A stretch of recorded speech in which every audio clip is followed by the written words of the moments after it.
Maqaa Abbaa, kan Ilmaa, kan Hafuura Qulqulluu, Waaqa tokkoo. Ameen. Dhiifamaa fi tolummaa isaa nuuf baay'isee Waaqayyo Abbaan keenyaa akka baay'ina cubbuu keenyaa osoo hin taane akka tolummaaf dhiifama isaatti eegee tiksee hanga saakaatti kan nu ga'e maqaan isaa qulqulluun guddaa kan galatoomee fi kan ulfaatee nuuf haa ta'u. Maatiiwwan Waaqayyoo ijoolleen haadha keenya qulqulleetti Dubroo Maariyaam bakka adda addaa taa'uudhaan sagalee kana kan dhaggeeffattan hundumti keessan maqaa gooftaa keenyaa fayyisaa keenyaa Iyyasuus Kiristoosiin nagaan isin gaafadha. Akka isaatti bakka jirtanitti akkam bultanii, akkam ooltanii, akkam galgaleessanii.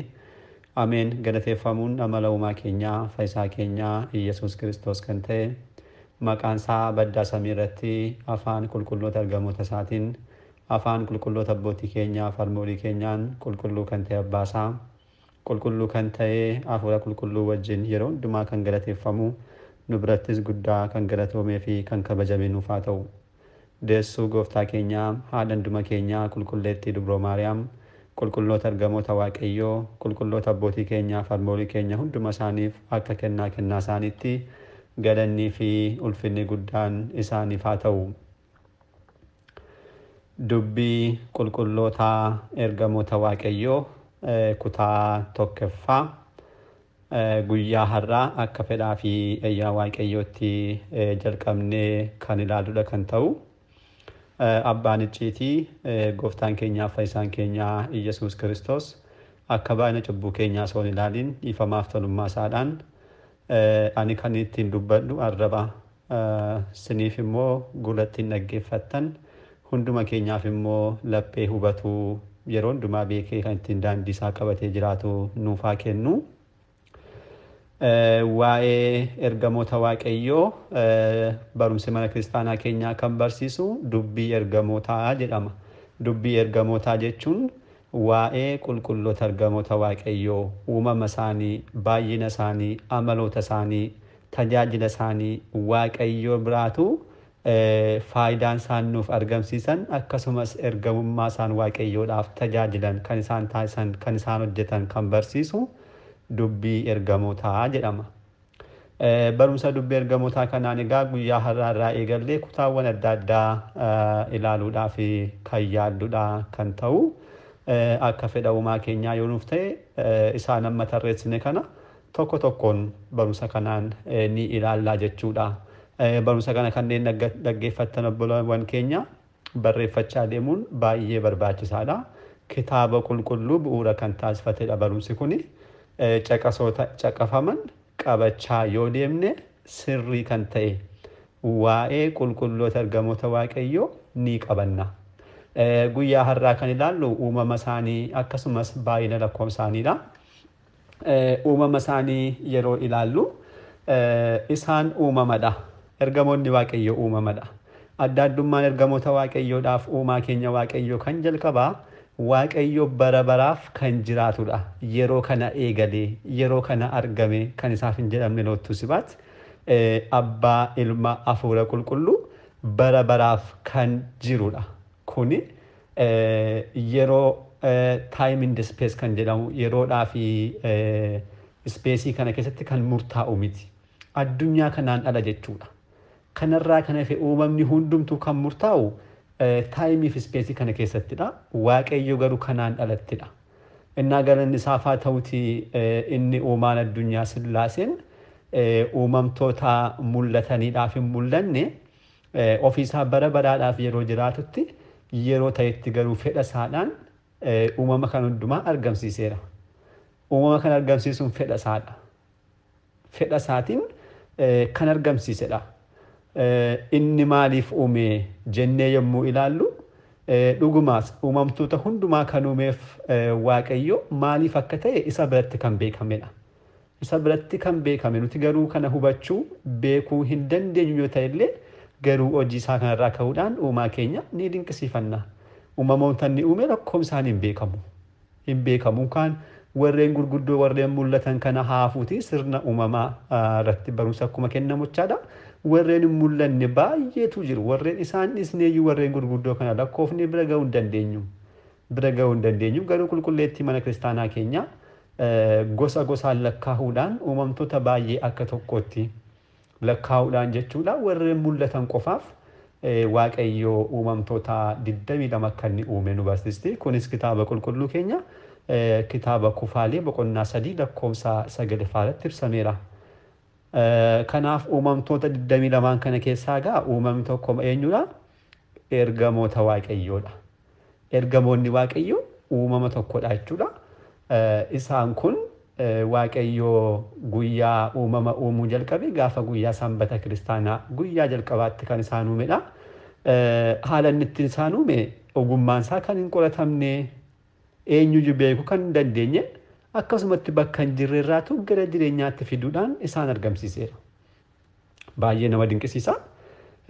Waaqayyoo wanta hundumaa gochuu kan danda'u kallattii barbaadeen uumuu kan danda'udha.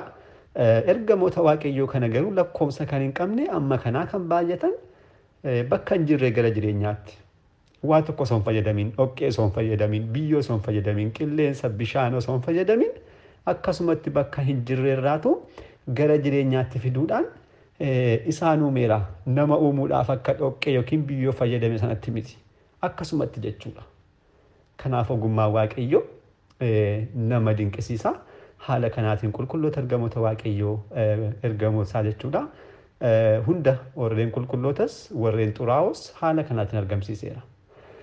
Egaan haala uumama isaanii kana ilaalchisuudhaan yaadonni dogongoraa tokko tokko ni jiraatu. Isa kana sirriitti adda baasnee beekuun nurra jiraata. Waaqayyoo ergamoota qilleensaaf ibiddarraa uume kanneen jedhan ni jiru.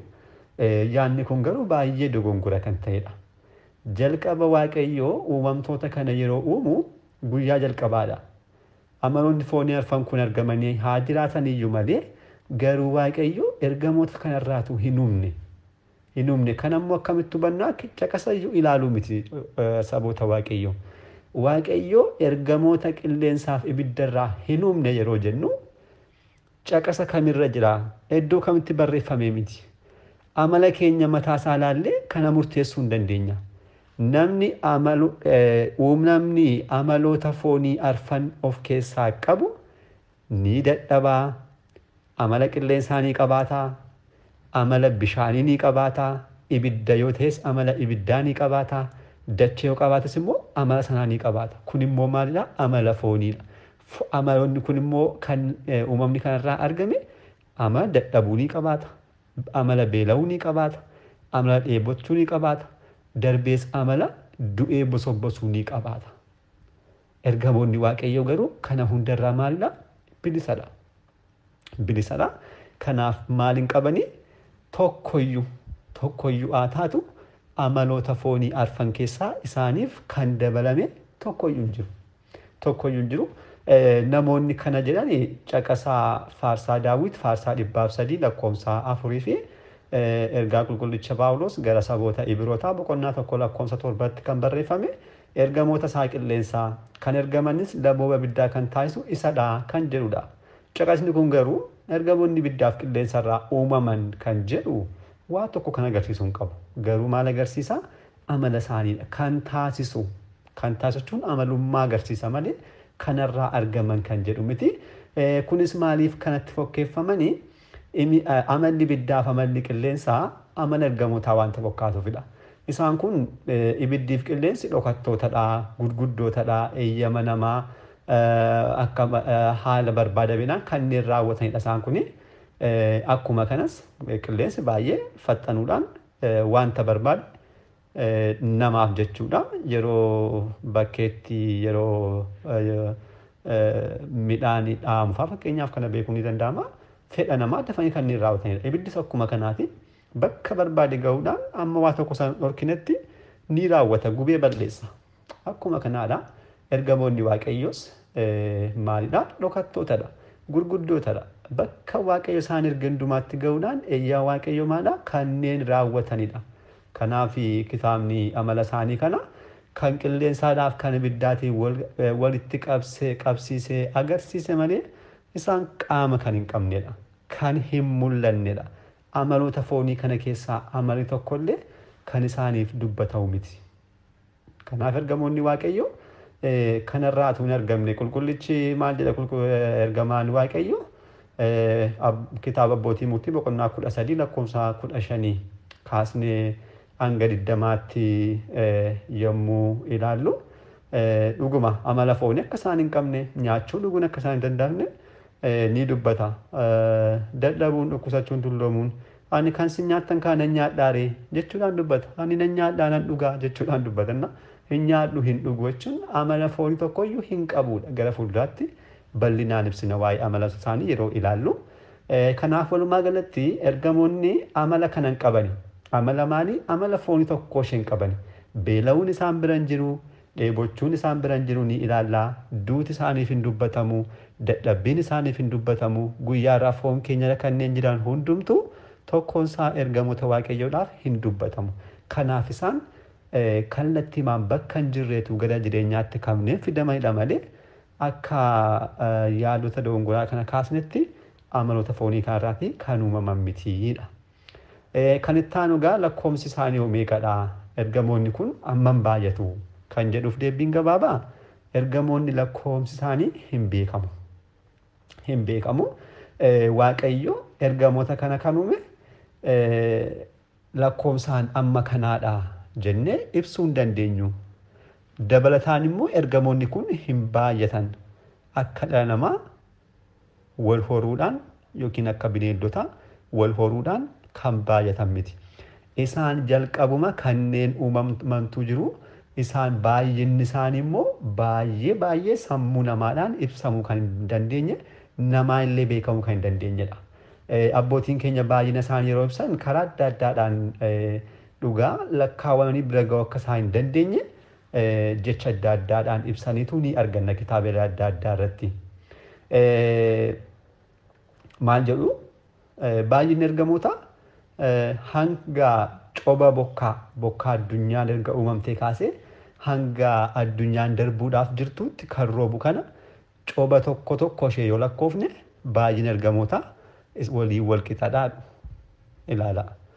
Coba bokkaa kan ganna tokko qofa roobu namni lakkaa'ee bira ga'uu danda'u.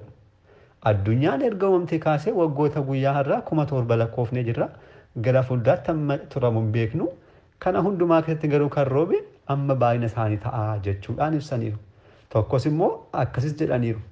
Baay'inni ergamoota hanga baay'ina rifeensa namaa namoota erga addunyaan uumamteeti kaasanii hanga dhufaatiin lammaffaatti jiranidha. Ilaalaa kanas. Tokkoon keenya baay'inni rifeensa keenyaa saayinsiin akka hin beekne ni beektu. Saayinsiin mataan isaa baay'inni rifeensa namaa makaa jedhe ibsuu hin dandeenye. Keessa namaa kan jiru DNA'n beekameera. Baay'inni rifeensaa garuu hin beekamne kan nama dinqisiisu.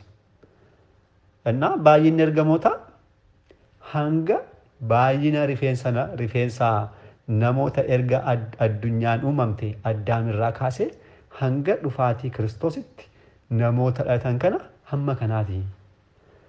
Innaa kaalkuleet gochuun salphaadha jechuudha. Baay'ina ergamootaa baruudhaaf baay'ina rifeensa nama tokkoo baruudha. Kana booda namoota waggoota kanatti dhalatan baruudha. Baay'isuudha jechuudha. Innaa yoo dandeessan hojjedha. Baay'inni isaanii yoo beekamne illee egaa qomoodhaan waaqayyoo qoqqoodee lakkoomsaan isaan kaa'eera. Waliigalatti qomoon ergamoota qomoowwan 100dha. Qomoowwan 100dha. Qomoowwan 100 keessaa qomoon tokko xuraa'ummaadhaan kufaniiru. Kanarraa kan hafe qomoon 99 qulqullummaadhaan kanneen jiranidha. Isaan qomoo tokko keessa amma kanaatu ergamootatu jira jechuunis hin danda'amu ammas.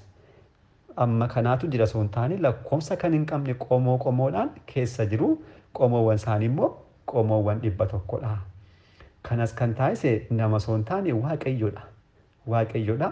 Inni waaqa sirnaa waan ta'eedhaaf qomoodhaan qoqqoodee qomoo tokkoof 10 taasise jechaadha. Hoogganaa isaaniif kaa'eera waaqayyo. Ergamoonni baay'een qomoowwan baay'een bakka sanaa bahuu hin danda'anii qomoowwan tokko immoo asirraa ka'uudhaan amma iddoo barbaadanitti amma ergamanitti sirnaan taasiseera. Innaa sirni guyyaarraa lafatti fayyadamnu samiirraa kan bu'edha malee kan callisee argame miti. Sirni mana kiristaanaa Beetlee kan waaqayyoon taasifamee deebisanii ergamoonni mataa isaaniitii haala isaaniitiin tajaajilan kun hundi isaa wal qabatee mana kiristaanaa keessa jira. Innaa diyaaqoonni lubaa qomoosii paappaasii kan jennu kun callisee kan dhufe miti. achi magaalaa sanarraati kallattiimaan kan bu'edha. Innaa qomoowwan kun qomoowwan 99 yeroo irraa qulqullummaadhaan waaqayyoodhaan kabajan tokko tokko gubbaatii gadi dhufanii tajaajiluu danda'u. Warreen gadii garuu ol ba'anii tajaajiluudhaaf hin danda'ani.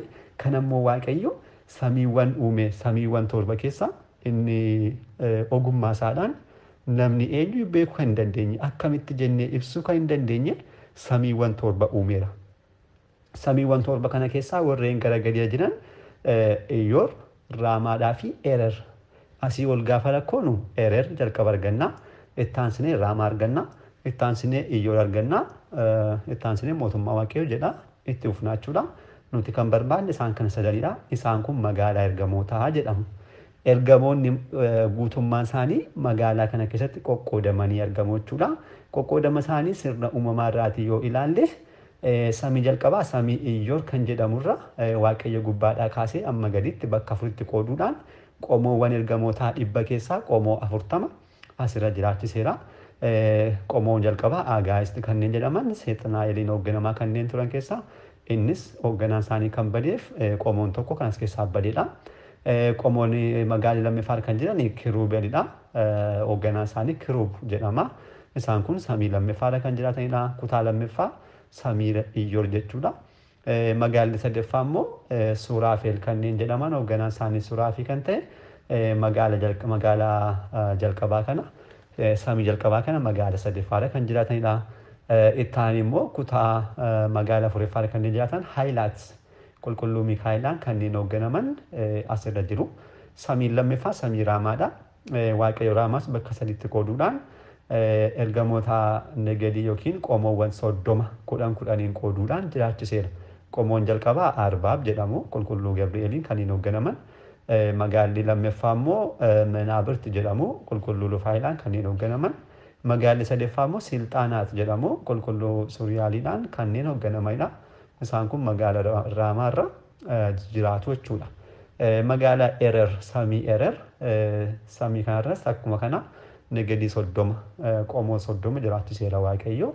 Qomoon 10 jalqabaa Meekwaanint jechuudhaan hoogganaa isaanii Sadaakaayil taasiseera. Qomoo 10 lammaffaa immoo Liqaanaat jechuudhaan Salaataayiliin hoogganaa isaanii taasiseera. Qomoo 10 sadaffaa immoo Meelaa'ikti jechuudhaan Anaani'eeliin hoogganaa taasise haala kanaan qoqqoodeera jechuudha.